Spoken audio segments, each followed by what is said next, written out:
भैरवपुर गांव घने जंगलों और दूर दूर तक फैले खेतों से घिरा हुआ था।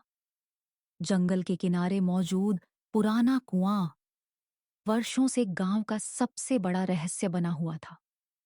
सूरज ढलने के बाद वहां जाने की हिम्मत कोई नहीं करता था। एक दिन गांव के दो दोस्त अर्जुन और रवि खेतों से घर लौट रहे थे। रास्ता उसी पुराने कुएं के पास से होकर जाता था। तभी अर्जुन की नजर कुएं पर पड़ी।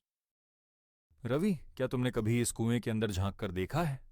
रवि कुछ पल चुप रहा। उसके चेहरे पर हल्की घबराहट दिखाई दे रही थी। वह बचपन से इस कुएं की कहानियां सुनता आया था। नहीं, और ना ही देखने का कोई इरादा है। अर्जुन हल्का सा हंसा और कुएं के करीब जाने लगा। तभी अचानक ठंडी हवा का एक तेज झोंका आया। आसपास के पेड़ों की टहनियां जोर जोर से हिलने लगीं। रवि तुरंत रुक गया। अर्जुन, मुझे ये जगह बिल्कुल ठीक नहीं लग रही। अर्जुन कुछ बोल पाता उससे पहले कुएं के अंदर से किसी के धीरे धीरे हंसने की आवाज सुनाई दी। दोनों दोस्तों के कदम वहीं रुक गए। आखिर तुम लोग आ ही अनजान गए। आवाज सुनते ही अर्जुन और रवि के चेहरे का रंग उड़ गया। दोनों ने घबराकर एक दूसरे की तरफ देखा। आसपास कोई नहीं था।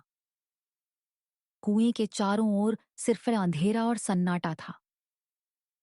तभी कुएं के अंदर से किसी चीज के पत्थरों पर घिसटने की आवाज आने लगी। अरे बाप रे अर्जुन, चल भाग यहाँ से। रवि और अर्जुन दोनों डर के मारे वहां से भाग खड़े हुए। बिना पीछे मुड़े वे तेजी से गांव की ओर दौड़ने लगे।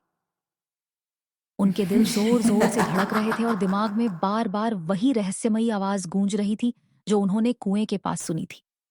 रवि और अर्जुन दोनों डर के मारे वहां से भाग खड़े हुए। बिना पीछे मुड़े वे तेजी से गांव की ओर दौड़ने लगे। तभी उनके पीछे से एक भयानक चीख सुनाई दी। ये आवाज कहाँ से आई? लगता है फिर से अचानक उसी गांव कुएं की तरफ से आई है। आवाजें आने लगी। कुछ ही मिनटों में गांव के कई लोग अपने घरों से बाहर निकल आए। तभी हाँफते हुए अर्जुन और रवि गांव के बीचों बीच पहुंच गए। उनके चेहरे पर डर साफ दिखाई दे रहा था। क्या हुआ तुम दोनों को? वो वो कुएं के पास कोई था। अर्जुन अपनी बात पूरी कर पाता उससे पहले गांव के पीछे वाले रास्ते पर एक सफेद परछाई दिखाई दी। वह धीरे धीरे गांव की ओर बढ़ रही थी और उसे सबसे पहले रवि ने देखा। वो हमारे पीछे आगे भागो।